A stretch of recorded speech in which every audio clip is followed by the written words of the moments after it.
en moi, rempli de foi. Oui, je suis libre en son nom.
mon prêche, ma prédication, je vais y arriver.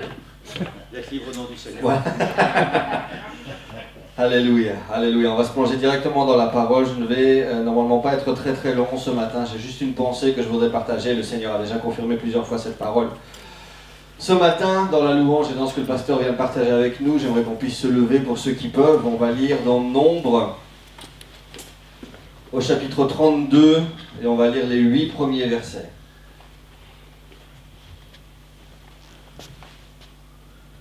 Nombre 32, les versets 1 à 8.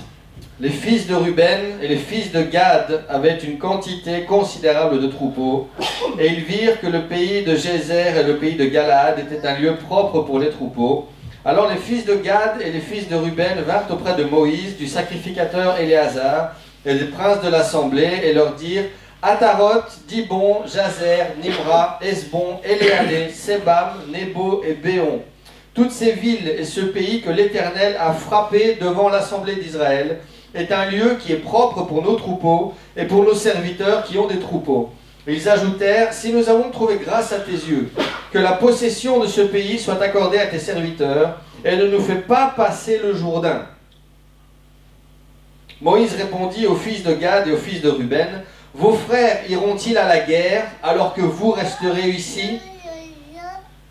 Pourquoi voulez-vous décourager les enfants d'Israël de passer dans le pays que l'Éternel leur a donné? J'aimerais simplement partager pendant quelques brèves minutes ce matin cette pensée: Galaad ou Canaan? Avec cette pensée principale: vos frères iront-ils à la guerre pendant que vous resterez ici? J'aimerais qu'on puisse fermer les yeux tous ensemble. Seigneur, merci pour ta présence dans ce lieu. Alléluia, Seigneur, nous voulons garder ta présence active au milieu de nous. Continue à travailler nos cœurs. Seigneur Jésus, aide-moi à trouver les mots, Seigneur, pour dont tu as besoin, Seigneur, pour partager, pour pénétrer nos cœurs, Seigneur. Que ta volonté soit faite dans ce lieu ce matin. Continue ton œuvre et ton travail, Seigneur Jésus. Que personne ne reparte indifférent, Seigneur Jésus, mais saisis-nous tous ensemble. Unis-nous par une vision simple, un objectif clair, Seigneur. Rafraîchis notre motivation et notre passion pour toi, Seigneur. Et viens rafraîchir les forces dans notre marche, Seigneur, jusqu'à ce pays promis au nom de Jésus. Amen. Alléluia. Une question toute simple. Galaad, vous pouvez vous asseoir. Amen. Galaad ou Canaan? Alléluia. Ces villes qui ont été mentionnées, on les retrouve quelques chapitres auparavant. On était dans Nombre 32. Si on recule de 9 chapitres dans Nombre 21, on voit la manière dont Dieu a utilisé le peuple d'Israël pour commencer à conquérir le désert et à préparer le terrain. On peut lire dans Nombre 21, à partir du verset 30, il parle de certaines de ces villes que nous venons de mentionner. Ici, c'est le peuple d'Israël qui parle. Il dit: nous avons lancé sur ces villes nos traits, de Hesbon à Dibon, tout est détruit. Nous avons étendu nos ravages jusqu'à Nophak, jusqu'à Médéba, et Israël s'établit dans le pays des Amoréens. Moïse envoya pour reconnaître Gézer. Ils prirent les villes de son ressort, ils chassèrent les Amoréens qui étaient dans ces villes. Ils changèrent ensuite de direction, ils montèrent par le chemin de Bazan. Og, qui était le roi de Bazan, sortit à leur rencontre pour les combattre avec tout le peuple à Édréi. Mais l'Éternel dit à Moïse: ne le crains point, car je le livre entre tes mains, lui et tout son peuple, et tout son pays. Tu le traiteras comme tu as traité Sihon, le roi des Amoréens, qui habitait à Hesbon. Ils le bâtirent, lui et ses fils, et tout son peuple, sans en laisser échapper un seul, et ils s'emparèrent de son pays. Donc là, on est vraiment dans une période de conquête. Le peuple d'Israël, Dieu valide, commence à donner les ordres au peuple d'Israël en disant: montez et commencez à prendre le territoire. Et il y a quelque chose de très particulier, c'est que alors que Dieu fait une promesse, alors que Dieu parle de Canaan, alors que Dieu est en train d'utiliser Moïse pour diriger le peuple, il donne une direction et le peuple normalement n'a juste qu'à suivre. On retrouve ici, ce qui se passe, c'est que alors que le peuple commence à obtenir des victoires, il y a ces deux tribus, la tribu de Ruben et la tribu de Gad, qui commencent eux à être satisfaits avec certaines de ces victoires. Et si vous comprenez ce principe, j'ai déjà terminé ma prédication ce matin. On retrouve Dieu qui a un plan, qui amène le peuple d'Israël jusqu'au désert. Et dans ce désert, il commence à le faire travailler. On avait parlé déjà de ça l'année dernière, le fait que le désert était nécessaire pour que d'une part Dieu puisse enseigner ses lois et ses principes au peuple d'Israël, qui était esclave avant et qui n'avait aucune structure en tant que peuple indépendant, et parce que dans ce désert, il y avait une période d'apprentissage. Et on retrouve dans Nombre 33, pendant presque 30 versets, on retrouve ici Moïse qui a décrit tous les arrêts que le peuple d'Israël a fait depuis qu'ils sont sortis d'Égypte, jusqu'au moment où ils sont arrivés à Jéricho. Jéricho, c'est la première ville qu'ils ont prise quand ils sont arrivés, juste avant de traverser le Jourdain, quand ils sont arrivés face à la promesse, face au pays d'Israël, face au pays promis. Et on peut lire, je vais simplement vous lire les premiers versets, puisque comme je vous ai dit, voilà, si vous voulez lire plus loin dans Nombre 33, je pense que presque tout le chapitre, la moitié du chapitre est consacré simplement à expliquer, pour pouvoir retracer dans le désert, tous les endroits que Dieu a fait. Et là, si vous avez envie d'être inspiré, chaque nom a une signification, chaque étape qu'ils ont fait, Dieu a fait quelque chose dans ces étapes. Donc si vous voulez prendre du temps à la maison, lisez Nombre 33, comparez un petit peu avec l'Exode et regardez un petit peu comment les choses se sont passées. Il y a énormément de choses intéressantes. Et le chapitre commence donc en disant voici les stations des enfants d'Israël qui sortirent du pays d'Égypte selon leur corps d'armée, sous la conduite de Moïse et d'Aaron. Moïse écrivit leur marche de station en station d'après l'ordre de l'Éternel, et voici leurs stations selon leur marche. Ils partirent de Ramsès le premier mois, le 15 jours du premier mois, donc ça c'est l'Égypte. Le lendemain de la Pâque, l'Israël sortit à main levée, et les Égyptiens enterraient ceux que l'Éternel avait frappés parmi eux. Les enfants d'Israël partirent de Ramsès, ils campèrent à Sukkot. Ils partirent de Sukkot, ils campèrent à Étam, qui est à l'extrémité du désert. Ils partirent d'Étam, ils se détournèrent vis-à-vis de Baal-Séphon et campèrent devant Migdol. Et vous avez 30 versets comme ça, tout l'explicatif, jusqu'au verset 48, où là on arrive à ce dernier passage. Ils campèrent près du Jourdain, depuis Beth-Jémoth jusqu'à Abel-Sittim, dans les plaines de Moab. Et l'Éternel parla à Moïse dans les plaines de Moab, près du Jourdain, vis-à-vis de Jéricho. Et il dit maintenant, parle aux enfants d'Israël et dis-leur, lorsque vous aurez passé le Jourdain et que vous serez entrés dans le pays de Canaan, vous chasserez devant vous tous les habitants du pays. Vous détruirez toutes leurs idoles de pierre, toutes leurs images de fonte, tous leurs hauts lieux d'adoration. Vous prendrez possession du pays et vous vous établirez. Car je vous ai donné le pays pour qu'il soit votre propriété. A priori, c'est à peu près la même chose que ce que Dieu a dit lorsqu'il a commencé à les faire monter du désert et commencé à leur donner du territoire. Je vous donne ce territoire. Mais il y a une grande différence entre ce qui se passe avant le Jourdain et après le Jourdain. C'est que le territoire qui se trouve avant le Jourdain, l'Éternel dit, je vous donne, vous pouvez monter et je vous donnerai ce territoire. Mais ce qui se passe après le Jourdain, Dieu dit spécifiquement, vous aurez ce territoire, mais pour que celui-là soit votre propriété. Ce que Dieu dit, c'est que ce qui se passe après le Jourdain, ce sera quelque chose de permanent. C'est ça que je veux que vous ayez.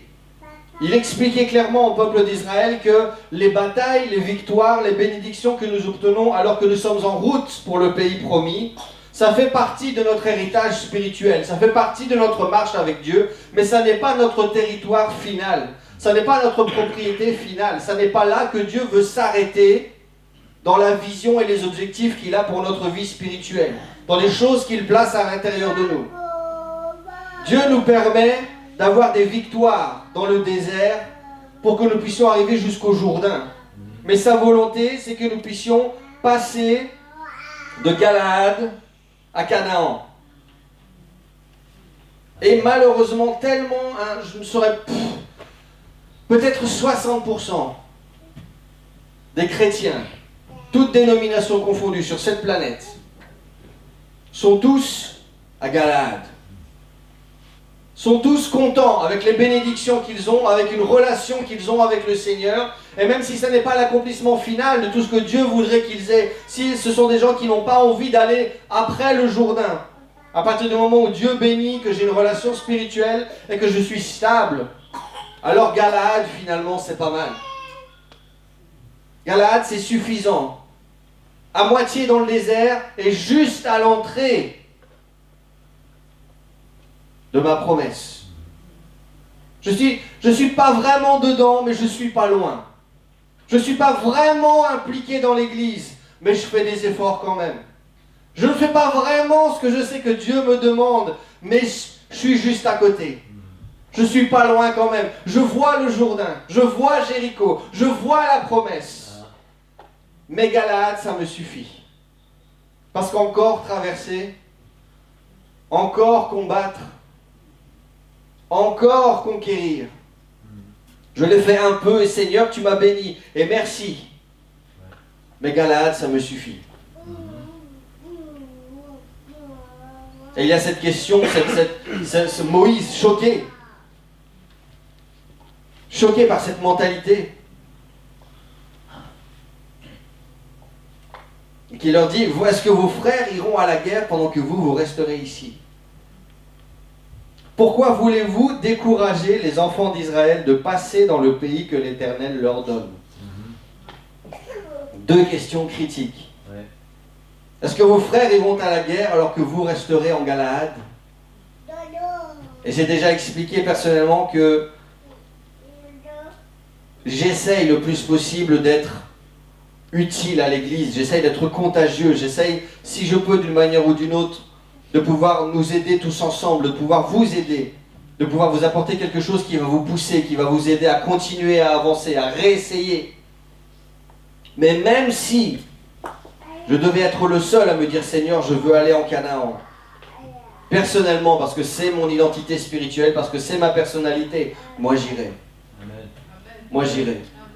Mais je sais qu'il y a des gens, et c'est pour ça que Moïse fait cette deuxième déclaration. Il y a la première en disant « Ça n'est pas juste que certains travaillent, que certains se battent, alors que d'autres soient satisfaits avec si peu, avec un petit peu. » La volonté de Moïse, suivant les instructions du Seigneur, si vous voulez que ce pays soit votre territoire et votre propriété, il faut que tout le monde se batte. Et si vous étudiez la suite de l'histoire, Moïse a posé des conditions. Il a dit, vous pourrez rester en Galaad seulement si vous venez quand même vous battre avec nous. Si on vous voit vous battre et que tous ensemble on a la victoire et qu'on obtient la promesse de l'Éternel, après vous faites ce que vous voulez. Si vous voulez retourner en Galaad, vous retournez en Galaad. Mais il a dit, pourquoi certains feraient-ils la guerre alors que d'autres resteraient en arrière? Pourquoi voulez-vous décourager les enfants d'Israël de passer dans le pays que l'Éternel leur donne? C'est-à-dire que Moïse avait peur que si une ou deux tribus commençaient à dire tu sais quoi, finalement le Jourdain, on n'en a pas besoin, cette attitude de satisfaction contamine tout le peuple. Et que tout le peuple commence à se dire mais finalement c'est vrai que Galaad c'est pas si mal. Alors tu sais quoi, le Jourdain, le pays promis, écoute, Dieu nous bénit, on a conquis du territoire ici, on va s'arrêter ici. Moïse avait peur du danger que cette satisfaction minimaliste puisse contaminer la vision de tous les Caleb, de tous les Josué qui étaient dans le peuple, de tous ces gens qui étaient prêts à aller se battre, qui voulaient le Jourdain, qui voulaient Jéricho, qui voulaient le pays promis. Et Moïse, dans toute sa sagesse, a dit non. Ça n'est pas juste que vous restiez en arrière parce qu'on doit rester tous ensemble. Ce qu'il disait, c'est que si vous en avez marre de vous battre, il est hors de question que moi, en tant que responsable, je vous laisse vous arrêter de vous battre. Je vais vous donner plus de guerre pour vous donner des raisons de continuer à vous battre. Parce que si vous posez vos épées, que vous rentrez dans votre tente et que vous commencez à faire un barbecue en Galaad, la motivation, elle est terminée. L'esprit de guerre, il est terminé. La vision, elle disparaît. L'envie de passer le Jourdain, elle n'existe plus. Alors il a dit, je ne suis pas d'accord et il est hors de question que vous arrêtiez de vous battre, vous continuez à vous battre avec nous, que vous ayez envie ou pas. Et il leur disait, faites attention à cette attitude en Galaad qui peut contaminer le peuple pour l'empêcher d'accéder en Canaan. J'ai regardé un peu au niveau géographique et j'ai déjà terminé mon message de ce matin. Voici Israël tel qu'il est aujourd'hui. Alors vous avez tout le long ici, vous avez la rivière du Jourdain qui passe. Et l'endroit spécifiquement entre Galaad et le Jourdain se trouve ici, dans cette histoire spécifiquement. Et voilà le résultat, ceux qui ont voulu rester en Galaad et ceux qui n'ont pas voulu entrer en Canaan, dans le pays promis. C'est que ceux qui sont entrés en Canaan ont possédé ce pays et l'histoire leur a permis de concéder toute cette partie du territoire. Israël tel qu'elle est aujourd'hui, Dieu a conservé sa promesse en disant ça maintenant c'est votre héritage, c'est votre territoire.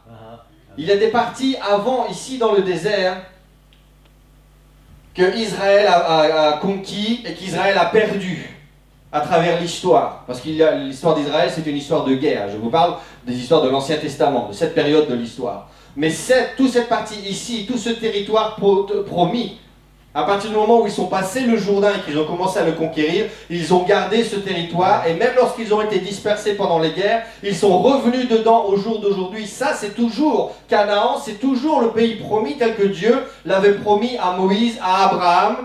C'est tout ça, c'est toujours la même chose. Le problème, c'est où se trouve Galaad. Voilà où est Galaad.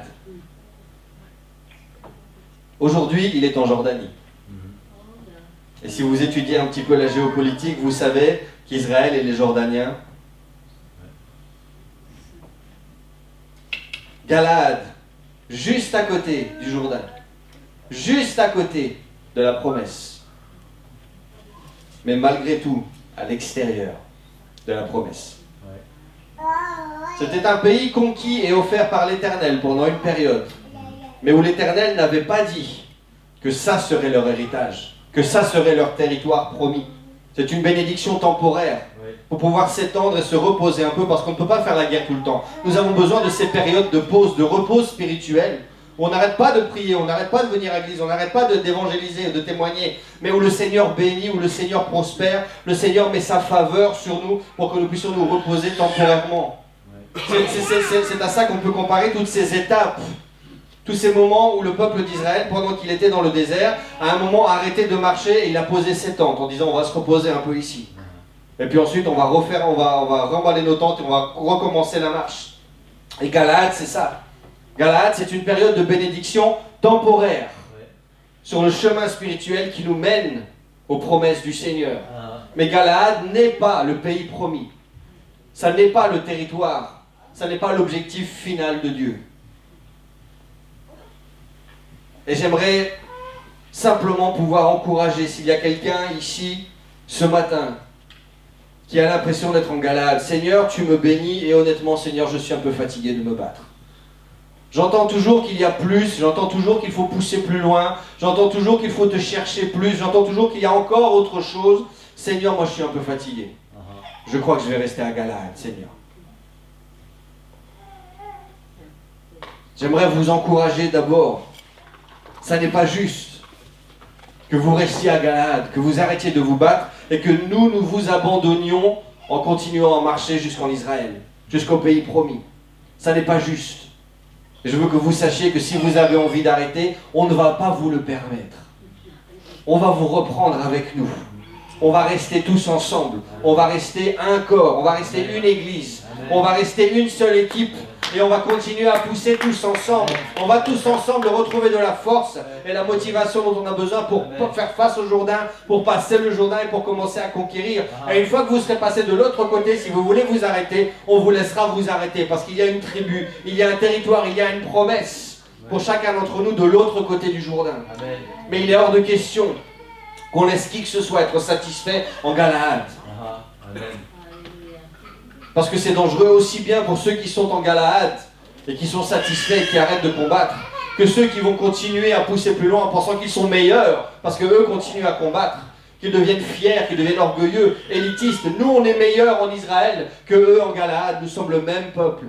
Nous sommes la même église. Nous sommes tous frères et sœurs, un seul corps. Dirigés par un seul esprit, qui nous donne à tous ce même commandement, ce même objectif. Je veux te voir en Canaan. Je veux te voir en Canaan.